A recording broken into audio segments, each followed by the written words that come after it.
देखें कि आज का जो टॉपिक है ना, how to attempt judicial exam. मैंने काफ़ी अर्सा पहले एक किताब पढ़ी थी कि इम्तिहान को पास करने के जो है ना वो कौन से टिप्स हैं। तो देखें कि उसमें ये सबसे पहले जो मेरे ख्याल में है वो है कि इम्तिहान के दिन जो है ना वो आपका अच्छा होना चाहिए। तो आपने करना क्या है कि इम्तिहान जो है उसमें दाखिल होने के लिए कमरा इम्तिहान में सबसे पहले आपने बिस्मिल्लाह पढ़ें और अपने नर्व को कंट्रोल करें। देखिए कि नर्व थेरापी जो है ना वो आप खुद ही कर सकते हैं। अपने जो ना अपने आप पर कंट्रोल करना जो है ना वो सीखना होगा कि आप पर इम्तिहान का जो है ना वो खौफ नहीं होना चाहिए। याद रखें कि बहुत से दोस्त जो है ना इम्तिहान के दिन में ही जो अच्छा ना करने की वजह से जो है ना वो अच्छी कारकर्दगी नहीं दिखा सकते। तो फेल होने के खौफ से खुद को आपको जब तक निकालेंगे नहीं है ना तो आप पेपर में जो है ना वो अच्छा नहीं कर सकेंगे। इम्तिहान में पेपर हल करने बैठे तो आपके जहन में फ़ेल होने का खौफ नहीं होना चाहिए। जब इम्तिहानी पेपर हाथ में आए तो इसको बार बार पढ़ें। बसाकार एग्ज़ामिनर बात गंवार कर पेश करता है, आप सवाल में पूछी गई बात को समझ नहीं पाते, नतीजा फेलियर में की सूरत में होता है। यानी आप उस क्वेश्चन को बिल्कुल ना छेड़ें जो आपकी समझ में ना आए या उसके जू मैनी बातें हों, क्योंकि देखिए वहाँ पर आपको सोचने का टाइम नहीं मिलेगा। आगे है जी कि मैनेजमेंट ऑफ टाइम जो है ना वो सबसे बड़ी बात होती है, ख़ास तौर पर वकला के लिए। जो ऐसे वकला जो किसी अकेडमी से नहीं पढ़े हों, जिनकी पहले कोई ट्रेनिंग ना हुई हो इम्तिहान की, तो उनके लिए ये बहुत मुश्किल होता है। 5 सवालों को जो है ना आपने 180 मिनट्स में हल करना होता है। ये सबसे बड़ा मसला है। और देखें कि क्योंकि हाज़िरी शीट पर दस्तखत होते हैं, पेपर को जो क्वेश्चन पेपर है उसको पढ़ने पर, नई शीट लेने वगैरह पर काफ़ी टाइम ज़ाया हो जाता है और नतीजा ये होता है कि 5 सवाल हल करने में दुश्वारी होती है। वकला की राइटिंग स्पीड भी कम होती है, हमें लिखने की आदत नहीं होती। आप में से अक्सर ये होता है कि आपके या तो क्लर्क लिखते हैं, जूनियर लिखते हैं, और उसके बाद ये क्या होता है कि कंप्यूटर का दौर है तो आपका ये होता है कि आप कंप्यूटर पर लगवा देते हैं, स्टेनो को लगवा देते हैं। इसका हल है कि इम्तिहान से जो है ना पहले मशक की जाए। घड़ी पर टाइम देख लें, मोबाइल पर टाइम रख लें।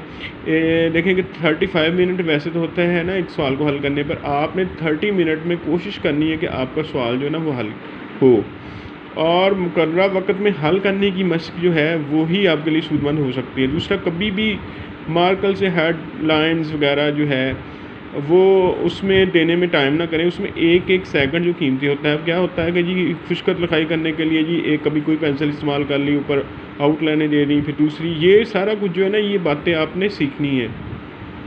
उसके बाद है कि पेन से पेपर की टाइम ना करें। ऐसी जो है ना बातें आपको याद रखनी चाहिए कि जिससे स्पीड जो है ना आपकी कम हो ना, वो वाली बात आप नहीं करनी। आपने अपनी स्पीड को अच्छा रखना है। और उसके बाद है कि आपने पहला जो सवाल होता है ना, जब आपने इम्तिहान में पेपर जो है ना वो हल करना शुरू करना है, तो पहला सवाल कोशिश करें कि 35 मिनट या 30 मिनट में हो जाए। हम वकला के पास जो है ना वो जो लॉ की या नॉलेज की कमी नहीं होती, ठीक है ना। फिर क्या होता है कि हमारे पास इतना उसको सम अप करने के लिए, उसको समराइज़ करने का तरीक़ाकार नहीं होता। होता क्या है कि ये मेरे साथ भी हो चुका है, आप में से अक्सर दोस्तों के साथ यही होती है बात कि हमारा जो पहला सवाल होता है ना वो डेफ़िनेटली 1 घंटा ले लेता है। और 1 घंटा लेने के बाद जब आपको एग्ज़ामिनर ये कहता है ना कि जी 2 घंटे रह गए हैं और आपने जो है वो अभी 4 सवाल करने होते हैं, तो ये बात जो है वो आपको फिर बहुत टेंशन देती है। और अक्सर ये होता है कि जब आपका आखिरी सवाल होता है ना तो आपके पास 20 मिनट भी नहीं होते, तो फिर आप वो 20 मिनट में जो दिल में आती है ना बात, वो आप ना लिखना शुरू कर देते हैं कि जी मैं ज़्यादा से ज़्यादा लिख लूँ। कोशिश करें कि अपने हर सवाल को एक तरह का टाइम दें। फिर ये कोशिश ना करें कि ऐसा कोई सवाल हो जिसमें आपको सोचने का टाइम मिले, क्योंकि देखिए वहाँ पर आप को जो है ना पूरी तगोदो से ना 5 सवाल करने हैं। 5 सवाल का मतलब है कि कोई एग्ज़ामिनर जो होता है ना, ख़ास तौर पर हाई कोर्ट में के अंडर जो एग्ज़ाम होते हैं ना, उसमें जजेस जो हैं या जो भी उसको चेक करते हैं, वो मैंने ये देखा है कि मोस्टली जो दोस्त होते हैं ना वो 50 की लाइन में ही रहते हैं।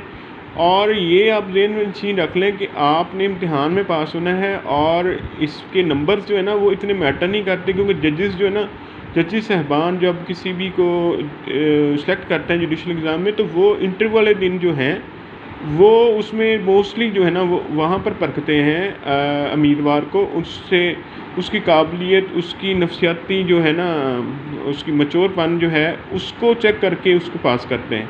तो आपकी कोशिश ये होनी चाहिए कि इम्तिहान पास करें, और इम्तिहान पास करने में एक सबसे अहम बात जो है वो है कि आपके सारे सवाल जो है ना वो हल होने चाहिए। होता क्या है कि आप 4 सवाल अच्छे कर लें, एक सवाल जो है ना छूट जाए तो आपके 99% फेल होने के चांस हैं, क्योंकि हर एग्ज़ाम जो सवाल है ना उसमें से 10 नंबर ही या 12 नंबर ही आपको मिलते हैं। तो जितना मर्ज़ी अच्छा लिख लें, तो 5 सवाल होंगे तो 50 नंबर जो है ना वो आपको आएंगे, 50 नंबर पासिंग मार्क्स हैं। और कोशिश करें कि जुज़ वाले सवाल ना करें, क्योंकि जुज़ वाले सवाल के मतलब ये कहा जाता है ना कि जी वो 4 सवाल हैं तो जी वो जुज़ में थोड़े थोड़े नंबर भी दें तो आपके नंबर, ऐसी बात नहीं है। 4 जुज़ का मतलब होता है कि आप 4 सवाल हल कर रहे हैं, और उसका मतलब है कि 4 सवालों में आपको 35 मिनट में 4 सवाल हल करने होते हैं। मैंने जितने भी पास कर चुके हैं जजेस साहबान, मैंने उनसे पूछा तो उसमें एक ही बात मुझे सामने आई कि उन्होंने कैसा सवाल को अटैम्प्ट किया। उन्होंने सवाल को ऐसे अटैम्प्ट किया कि उन्होंने सेक्शंस लिखने के बाद जो है ना सिर्फ उनकी वजाहत की, कोई कोशिश नहीं की कि वो जी रट्टा मार्का जो है ना वो लिखें। उन्होंने बस उसको अपने मुख्तसरन एक्सप्लेन किया है, और सबकी एक ही बात थी कि जी हमने सवाल जो है ना वो सारे अटैम्प्ट किए हैं। तो मेरा आज का जो लेक्चर है वो यही बात पर है कि आप कोशिश करें कि ना तो ज़्यादा ओवर स्मार्ट हो, ना ही इम्तिहान का खौफ रखें, प्रेशराइज बिल्कुल ना हो, रिलैक्स हों खुद को। और उसके बाद ये है कि इम्तिहानी सवालात जो हैं उसमें सिलेक्शन जो होती है ना वो भी एक बहुत मैटर करती है।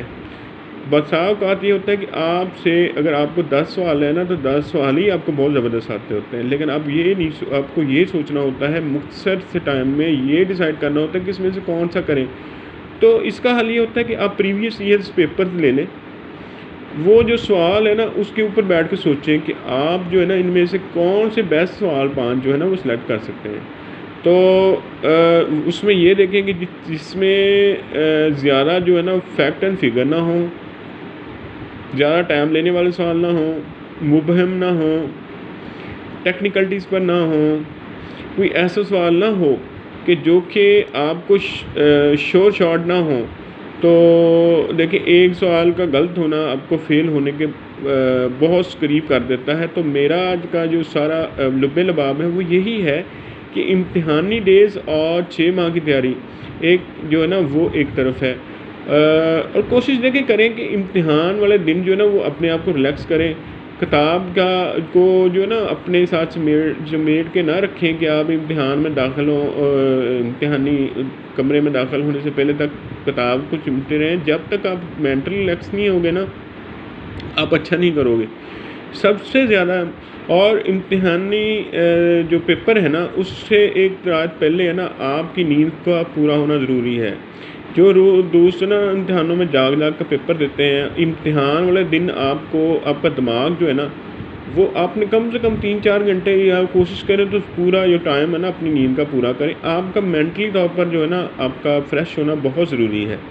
तो ये सारी चीज़ें ये आते हैं जो हमें होती हैं कि हम इम्तिहानी दिनों में जाग कर जो है ना वो क्या होता है कि जब कमरे इम्तिहान में बैठते हैं तो हमारा दिमाग जो है ना वो फ्रेश नहीं होता, हमारी नींद पूरी नहीं होती, हमारा मूड भी अच्छा नहीं होता। तो उसका नतीजा ये होता है कि हम अच्छा नहीं कर सकते। तो मेरा आज का ये लेक्चर था, मुझे उम्मीद है कि आपको ये पसंद आएगा। Thank you so much.